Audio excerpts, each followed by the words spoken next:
Welcome to another In Wheel Time podcast, a 30-minute mini version of the In Wheel Time car show that airs live Welcome every to Saturday the award-winning In Wheel 8 to Time 11 car a.m. talk session. show. Just ahead, we talked to our buddy Richard Tomlin about his 68 Roadrunner, the family project car and the story behind it. Also, I'll give you my thoughts on driving the Alfa Romeo Tonale, and Jeff has the Motor Minute in this segment of the In Wheel Time car talk show. Howdy, along with Mike out of this world Mars. We always need more Jeff Zekin, Chief Engineer David Ainsley. I'm Don Armstrong. Thanks so much for joining us on this Saturday for our live broadcast. And if you're listening on a podcast, hey, we appreciate that as well. All right, let's get right to it, shall we? Richard Tomlin, Apex Auto Works. Richard, good morning. It's been a while since we talked. We tried to talk to you last weekend. Didn't work out. We got it all fixed this week, and it's good to see you again, my friend. Good morning, guys. Well, good morning to you. So, just so everybody is on the same page and we really kind of get a little bit of background here, Richard inherited his father's one-owner Roadrunner when his father died in the Oklahoma City bombing. And, Richard, I did not know that. We're going to get into that in a minute. After seeing it in the corner of the shop, we approached Richard a few times about the story, but he always seemed reluctant to talk about it. Now his plan is to revive the Roadrunner, take it to SEMA in November. Awesome. 77 days away. Yeah, yeah, and then PRI in December, and then tackle Pikes Peak Hill Climb next June, all with this same vehicle. Same vehicle. So, yeah, the car's been sitting for a while, but Pikes Peak this year, I was sitting with a customer talking about building their new car for this year, and they wanted to build a BMW M2. Great car, but $80,000 plus, and you want us to cut it up, turn it into a race car. And I said, well, why don't you build something cool that not everybody has, something older, vintage, and let's go up there and race and have a good time. And he says, well, there's nothing I can afford that I would build. I was like, well, what does that mean? What would you build? And he's like, well, I'd build what my father and I had, which was a 68 Roadrunner.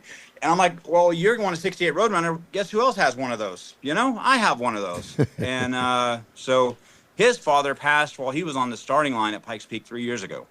Oh, my God. So it's become a legacy project is the easiest way to put it. Yeah. Well, I did not know that about your father. So that was that back in the 90s? 95. 95. So he was a special agent for the Department of Transportation. So he dealt with semis and regulations there. But yeah, fourth floor, right above the truck. He was the third to last person found in that event. But so he raced. I mean, since I was a kid, the car was always a race car. They drove it to the hospital when I was born. It's just always been around. Some people are going to roll over, absolutely lose their minds when they see what we're doing to this, because we're doing what they call a body swap. So another Pikes Peak customer friend kindly donated a 2015 NASCAR truck, running and driving truck. And we have taken the body off of it. We've taken most of the cage structure off, and we're going to body swap the Roadrunner onto that. And then Apex is going to do what we do best, which is create a custom fabbed cage that will tie the NASCAR structure together with the Roadrunner, and we will send it up the mountain with all 830 horsepower at the wheels. Nice. Wow. And so now, has the body been welded together or something? I mean, how do you body swap? Well, Your butt cheeks better be welded together. Yeah, no, so the Roadrunner is a unibody, so that makes it, in my mind, a little bit easier. Everybody says it makes it more difficult, but I think it's easier. But we've spent the last 2 weeks clearing the chassis. So the NASCAR truck is just a 2x4 box frame, like an old C10 truck would be. Yes. They use the old truck arm suspension, and we basically cleared off every bar, every notch on it. We'll grind it smooth today, paint it white. Then it will go outside. We'll bring the Roadrunner inside, drop all the suspension on it, and then start lowering and cutting. So does the Roadrunner have the original floor pans in it? Yep. Because the floor pans are really the whole structure of the car. Unibody. Yes, the they roof, are. There are repairs. There are things that have been done to the floor pans in that car. It was the automatic to manual transmission swap numerous times. As a lot of those cars were back in the day. Yeah. When you're drag racing it, I think it's probably the third time I've put a four-speed tunnel in it. So the car is not pristine and perfect, but when I was working at a body shop some 25 years ago, I spent probably 2 years doing body work on it myself. And once I got all the body work done, we painted it. And we painted it Lamborghini orange because it made sense at the time. God. I don't know if you're going to boy. make it all the Not way gonna over make there, it, Richard. Richard, Now- we've We're losing dropped you. your video and There your you are. audio. There you go. That's better. You get it now? Well, yeah, kind of. Maybe. Yeah. Maybe. So point that Okay, camera all over right. there to that Roadrunner. So- Let's see it. Nice. There we go. Is that it, the white one? So, yep, that's it. It's now white instead of the Lamborghini orange, because we're going back to what it was in 1984. We asked Mike Satterfield to do us a rendering of what paint job was on the car then, make it somewhat modern. We're even using single stage paint on it. And I'll reach in here and grab this. So, when I grew up, the car was called Big Bird. So the NASCAR valve covers were Dodge, of course, and I couldn't have Dodge. Right. So we took the valve covers and machined them down and then put Big Bird on the valve covers. So in a little plum crazy purple, try and do the best we can to make it as authentic as possible. Well, you said something unique to go up the mountain. I don't. Yeah. This is very unique. I don't believe I've ever had a 68 Roadrunner in mind when you're trying to do a hill climb. Correct. But when you add enough horsepower, does it matter? Right? Well, So- that's true. It's really about horsepower and suspension, isn't it? Yep. So the NASCAR suspension will help us quite a bit on that. It's the what I call the old school truck arm suspension, but it makes it very capable up the hill. I think we had probably 6, maybe 7 chassis last year that were all NASCAR based, but there's a lot of those that actually end up on the mountain. So it's nothing that new.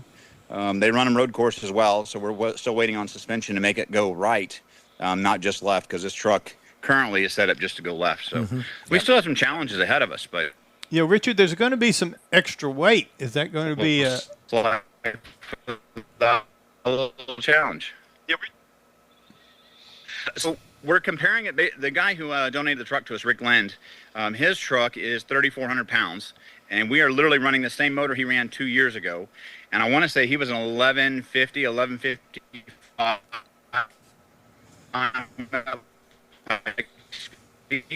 Not the running at the mountain.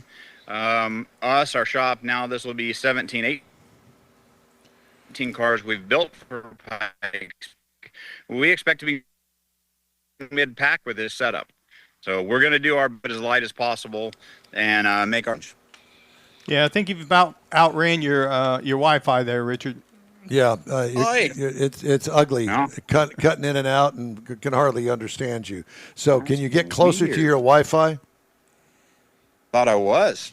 No, you weren't. No. Oh, No. now you're sound. There you go. There you go. You're getting better. There you go. Better? So Yes. my Okay. question No, is, there are challenges going... I was going to say, my question is, obviously there's rules and regulations that you have to have a body on the vehicle. Why not just do the frame and the roll cage and no fenders, no doors, no nothing, and just run it up that way? Well, that's an open wheel car like my Miata. Well, there you go. Oh, so that puts it in a different class. Yep. Okay. But it's in a different class. And this is more of... we're not going up there so much to be fast as to leave a legacy. This is for his father, for my father. And what... You don't realize what you do with some young men in life that will just shape the way they live forever. Mm-hmm. So let's go out there and make somebody's dream come true. Has there ever been a Roadrunner going up, a 68 Roadrunner go up the mountain like that? I don't know a 68 Roadrunner. There is a B body that is registered this year, but it's a 66 Cornet. So a little different look than a 68. But we've talked to some of the Dodge people, some of the Mopar people. They're excited about it. Not a lot that they could do or help us with. But we will represent the best we can going up the mountain. When is the event? Date has not been announced, but usually the last weekend in June has been our date for like the last 10 years. Okay. So The we've last got weekend in June. All right. So the weekend before the 4th of July. time to get all that dialed in. The SEMA show is the big one. Yes, weekend before the 4th. It used to always be on 4th of July weekend, but that's all changed. So you're going to show it first. Yeah, well, so the SEMA show, of course, November 7th, 8th, 9th? First week And then of we come November, back. Yeah, we come back November 15th for my race in Victoria. which should be the first event the car participates in. So we are planning on running the car at an event a week after. We should have it on the road and tested at MSR before we even leave Houston. It will have no Bluetooth drive shafts, no Bluetooth brakes going into the show like many of the cars do. Anything else you're working on, or is this taking up 100% of your time? We're trying. We got 76 Firebird right now. We've got the 68 SS396 El Camino. Showed up yesterday. Just beautiful car. Chasing down some fuel injection issues. They swapped over from carbureted to fuel injection. Did it at home. It works good enough to drive, but you're not going to take it very far running the way it does. And then Firebird, we're working on AC work on it, trying to get AC back in the car, doing a retrofit from R12 to the 134. But usual stuff, work, sleep. C4 getting cut up, turned into a race car for Lemons. That's one of the things we've always got going on here is 1 or 2 Lemons cars. So when is the Lemons event? Same weekend as SEMA this year. It'll be the first one I've missed in 16 years. Wow. Oh my God. Richard, how many employees do you have? How many technicians or mechanics or? Right now, 3. Wow. I should be at 5 to 6. Yeah, change happens. People leave, people come, people go. But I actually have 2 people we're interviewing today. So we're always looking for talented people. The problem is we have a lot of scheduling here, timelines, a lot of travel, and some people don't like that. Really, I think it's their wives don't like the travel side of it. But we go to a lot of places and do a lot of things and see amazing things. Richard, have you ever been in touch with the guys over at Houston? Have you ever been in touch with the guys over at Houston Community College? They got a great program over there, and they're always looking for a placement of their graduates. Now, I should probably get in touch with them. Yeah, you should. We could use some people that are actually driven and enjoy working on cars, not just. And there's a lot of people that work in the dealerships and they do it for money and they know a lot about cars, but they don't have what I call the love of cars and the passion. These are family heirlooms in our business. Like we only work on toys from other people. Like me. Yeah, we don't work on daily driver cars, and it changes the way you touch a car and how you handle it and what attention you give it. It's very different, but it shouldn't be. Well, yeah, because we're all car guys, and we get it. We kind of take it for granted being a car guy because you think that everybody else is, and that's not the case. No, and a lot of kids these days, and I say kids, and I mean that in a very loose way, a 20-something-year-old that either dad's got the money or this kid works really hard and goes and spends a lot of money and buys a new car or a relatively new car, and it's all complete. I mean, you can go to the dealership and buy a 700-horsepower race car, basically, that's got a license plate on it.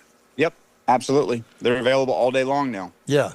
Well, back in our day, if you wanted something like that, you had to build it. Yeah, blood, sweat, and tears. Yep. Yeah, and the part of building it was really the joy in it. Yeah, you get to drive it afterwards, but it was getting the friends together, getting your buddy over on a Saturday night, or whatever the case may be. You have a good time with the camaraderie and having a project, a group project. And later on in life, you say, I've done that. I did this. This is what mine looked like. Got the T-shirt, got the scars. Yep, exactly.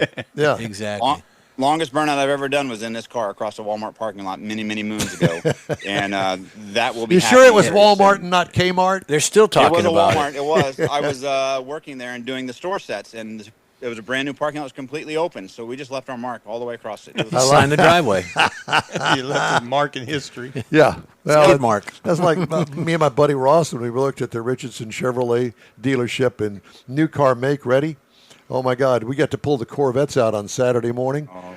There were a couple of Corvettes that they had to have new tires on the back put on the car before it was sold because we had burnt the rubber off of them in the back parking lot. Accidentally, I'm sure. Oh, absolutely accidentally. They're just 2 of them. They got 2 others. Yeah. They had a whole mess up. We sure had a good time with that. Those are when we memories. get closer on this, we'll get you guys some pictures, but if you get time, head over to the Facebook page. There's a lot of pictures there. At We'll Apex? try and get Mars some pictures. At Apex? Yep. Apex and then Richard Tomlin, both of them. They'll find it. Okay. We're there. We're linked up to you guys. Well, hey, man, it's great to talk to you. Best of luck. Let's be in touch this fall. We will. Come see you with the car. You got it. You Richard bet. Tomlin, Apex Auto Works, 68 Roadrunner, hot rod, Pikes Peak, hill climber. Put a label on it. That's He's what it's got. driven it, built it, raced it. Did it. Yeah. Just ahead, a review of the 2025 Alfa Romeo Tonale. And Jeff's Motor Minute after a quick break when the In Wheel Time Car Talk Show continues. The Tex-Mex dining experience is defined by Lupi Tortilla, your destination for Texas's best beef fajitas and frozen margaritas. Since 1983, Lupi Tortilla has served authentic and time-tested recipes made with the freshest ingredients. Atmosphere is part of the award-winning experience at Lupi Tortilla, all developed in a little house near Highway 6 and I-10 in West Houston. Visit any of the Lupi Tortillas and you'll see the same attention to detail in each and every location. Start your Lupi experience with queso flammeado and guacamole, along with a classic frozen margarita. Dine on famous Lupi beef and chicken fajitas, or pepper shrimp brochette, or a fish or vegetarian entree, and finish with a scrumptious flan for dessert. Find Lupi Tortilla in Houston, College Station, Beaumont, Austin, San Antonio, and Dallas-Fort Worth. There's a Texas location near you. The recipes are authentic and time-tested. The ingredients always fresh. Lupi Tortilla, he's pretty good. Apple or Android, In Wheel Time podcast can be found everywhere, on the stream and through downloads. Whether you're on the road or at home and jonesing for a different kind of car talk show, give In Wheel Time a try. Honest new car reviews, fun, informative interviews with real car people, weekly automotive news, features like Jeff's Car Culture and Mike's Driving Destinations, all on In Wheel Time. Check us out on SiriusXM Podcasts, iHeartRadio, or while you're shopping on Amazon, through Amazon Music. InWheelTime.com has a list, and we know you love lists. Hey, the summer heat has us hiding inside the Sugar Shack studio, so we invite you to join us for our live In Wheel Time Car Talk Show every Saturday, 10 to noon Central Time on InWheelTime.com, YouTube, and Facebook. Okay, time now for Jeff's Motor Minute. Yeah, how many of us out there have a homeowners association? Do you have one, Mike? I've got sir. one. You've got one. Not one here, but I got one coming. Okay. Well, a got it homeowner was given a warning from their HOA after a family member charged a Tesla Model S in the driveway. And this is the way it went down. They're using a plug inside of the garage to charge a Model S Tesla.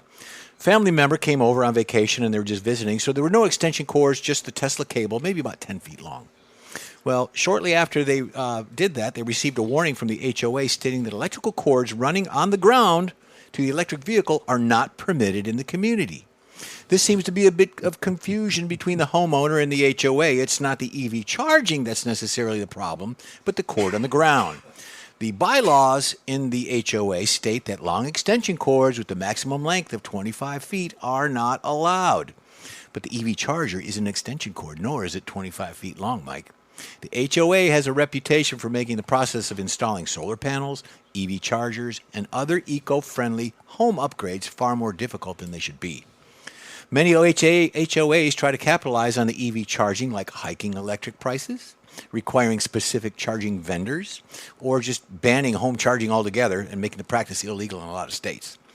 Even if you're in a similar sticky situation with your HOA, there are ways to change the bylaws and have the money saving come to you through the charging. So here's some of the things that they're looking at. These are quotes and things from the homeowners. If you're charging in your garage, you have no control over what they do with your home.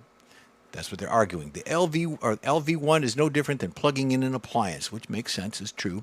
And another one says that, hey, get with your HOA, work it out, be friendly, be nice. So if you got a Karen in your neighborhood, look her up. I think what you need to do is put little stakes in the yard on the way out and then have it, so it's off the ground. Looped, yeah. Right? Well, if you're in your garage, close your garage door. We can do that, too. Yeah. Just close it on the cord. Electrocute the whole house. There you go. What are you going to say? No, I was going to say you could put some little lights up there too, Yeah. like Christmas lights, and then they can complain about that. Well, you guys have EGs or EVs. You plug them in your house. Plugged in right out there right now? Yeah, I saw Right. that. Yeah. I tripped over the cord. You couldn't because I parked too close to I it. know you did. Anyways, be careful when you're doing that. Don't get people angry with you. Time now for this hour's car review. I had a chance to drive the 2025 Alfa Romeo Tonale all-wheel drive. Now, the final assembly location is Pamigliano d'Arco, Naples, Italy. Wow. How did I do? Can you spell that? Terribly. I can spell it, but it won't do any good because it doesn't make any difference. I can spell toenail. Pamigliano. Available trim levels: base, Intensa, Tributo, and Italiano. There you go. I had the base model.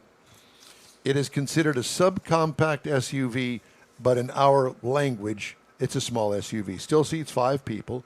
All new in 2024. So this is a relatively new vehicle. It's got a great shape. Love the distinct sporty shape with menacing headlights and Alfa's Scudetto grille. Bet you didn't even know that, did you? It's called a Scudetto grille. Unique wheels with round spokes. Rear taillights emulate the headlight design. Big dual exhaust tips with a rear sunshade over the rear glass. What I liked? The Tonale gets high marks for its killer design, in my opinion. What could use improvement? Nothing. Don't jack with it, and here's why. Because so many SUVs look the same. Mm-hmm. The taillights. You couldn't, if you took the name of the vehicle off of it, you wouldn't be able to tell the difference between, no offense, a Buick or, an Audi. Any of those. Yeah, I agree. Exactly. Interior highlights. Start-stop button is on the steering wheel. Right there. See it? Mm-hmm. I loved it. Unique wheels. I told you about that with the round spokes. We're doing the interior now, Don. Good. Okay. Nice dash layout. Huge paddle shifters. Huge. If you're into paddle shifting, this is the bomb. Mike's into paddling. Spanking. Seat material, attractive and cool. Dash and footwell accent lights, sweet. Cargo room, small, but this is a small SUV. What I liked about it, most everything, we like the wetsuit style fabric on the seats. Cool. I don't know how else to describe it. What could use improvement? Small infotainment screen that was a little slow to react to touch inputs. 2-liter turbo 4-cylinder with 268 horsepower, which is a lot. Torque 295, 9-speed automatic transmission. So that's how they could get away with a little bit less horsepower in basically a sport SUV. Miles per gallon, 21 city, 29 highway for a combined of 24. Believe it or not, I got 29.7 miles per gallon over 461.5 miles. Wow. That's pretty darn good. That's really good. What I liked, plenty of power to throw it around corners. And I say that in a sincere way. Because you want to. Well, because you want to, and it can. Yeah. Because it can, yeah. Because it can. And that's the one cool thing about it that most SUVs don't have in this category. What could use improvement? Start-stop was annoying and couldn't turn it off. Oh, wow. Maybe I just couldn't figure out a way to turn it off. That's true. Parking brake automatically engages when you put it in park. Turbo lag in some situations. Ride and handling. The sportiness is what I really liked about it. What could use improvement? If you don't like a sporty ride and handling, then buy something else. Yeah. Don't buy a sports car. Yeah. Don't because that's what this is. It's a sports car SUV. The base model price is $36,495. The base trim price, wait a minute, I've got that. The base trim price is $36,495 on this because it is the base model. Total price with a couple of options, including the destination charge, $39,930. Really? I know. I was impressed not only by the price, but the hot rod ride, the hot rod handling. I'm all in. And two things I'm noticing that is that you don't see or you don't hear of the Alfa Romero very often getting recalled for anything. No, you don't. That I remember. I hadn't thought of that. And the other thing is you keep saying toenail. I'm going to have to make a pedicure appointment. I didn't. I'm going to have to make a pedicure appointment. You said toenail. I keep didn't saying it. I'm going to have my toes done. Actual competitors are the BMW X1, the Audi Q3, and the Mercedes-Benz GLA, and all of those are more expensive. Well, I was going to say, those are, so this is the better bargain out of all those. I think so. And if you're into a small SUV and you want to have kind of a hot rod thing going on and something different that doesn't look like all the rest of them, go check it out. And you're in the Euro phase, the European vehicle. There you go. You know, Italian. And I bet you'll find one at an Alfa store that's already beat the tariffs. Mm-hmm. So yeah, just true. saying. So the 2025 Alfa Romeo Tonale all-wheel drive. Pretty cool. Yep. Yeah. Nice car. All right. If you'd like to get in touch with us, well, a little bit early here, aren't we? We are. What did you say, Morris? Did you take your headset off? Yeah, he did. Okay, well, we're going to let him go ahead and do whatever it is that he's got to do. You do. I did run across this story, and so there's going to be a little bonus segment here. Sure. Jeep's swift shift toward more eco-friendly off-roading saw the lineup move away from high-powered Hemi engines as the Adventure brand added plug-in hybrids and its first fully electric vehicle in North America, the Wagoneer S. It's now changing course and revving up its V8 offerings again. The brand will tap the power and performance of the Hemi across Jeep products as new projects are already underway. That, according to CEO Bob Broderdorf. And I think we met him, didn't we, Mars? His name sounds familiar. And then we'll go even further, he says, by bringing more powertrain options in the future, adding more horsepower to the lineup. First step in Jeep's Hemi resurgence is new life for the Wrangler Rubicon 392, baby. I love that motor, which is planned to go out of production last year.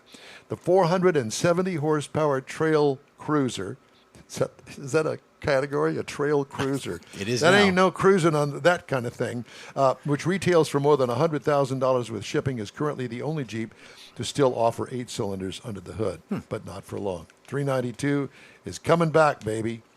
And have you ever seen one? You ever heard one? I had one. Yeah, they rumble. Oh, my God. Rumbling. It's scary fast, and that's what we like. Don't Just you? like us.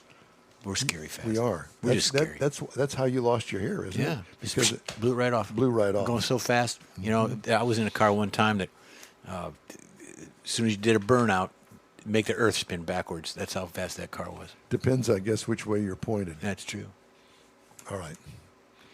Hey, if you'd like to get in touch with us, shoot us an email. The address is info@nwheeltime.com. We are back right after this quick break. You own a car you love. Well, why not let Gulf Coast Auto Shield protect it? Houstonian John Gray invites you to his state-of-the-art facility to introduce you to his specialist team of auto enthusiasts. We promise you'll be impressed. Whether you're looking to massage your original paint to a like-new appearance, apply a ceramic coating, install a paint protection film, nano-ceramic window tint, or new windshield protection called ExoShield, Gulf Coast Auto Shield is where Houston's car people go. Curbed your wheels? Instead of buying new, why not have them repaired? How about a professionally installed radar detector? Gulf Coast Auto Shield does that too. Get a peek inside the shop and look at the services offered by getting online and heading to gcautoshield.com. Better yet, stop by their facility at 11275 South Sam Houston Tollway, just south of the Southwest Freeway, and get a personal tour. Gulf Coast Auto Shield is your place to go for all things exterior. Call them today, 832-930-5655 or gcautoshield.com. The award-winning In-Wheel Time Car Talk Show now reaches 5.3 million folks each year. Check us out on InWheelTime.com, the Odyssey radio app, YouTube, Facebook, and just about every other entertainment source out there, including our live broadcast every Saturday, 10 to noon Central Time. The In-Wheel Time Car Talk Show has informative automotive guest interviews, new car reviews, along with popular features including Jeff's Car Culture, the latest new cars, cruise-ins, and racing dates. It's InWheelTime.com. Join us. That's it for this podcast episode of the In-Wheel Time Car Show. I'm Don Armstrong, inviting you to join us for our live show every Saturday morning on Facebook, YouTube, Twitch, and our InWheelTime.com website.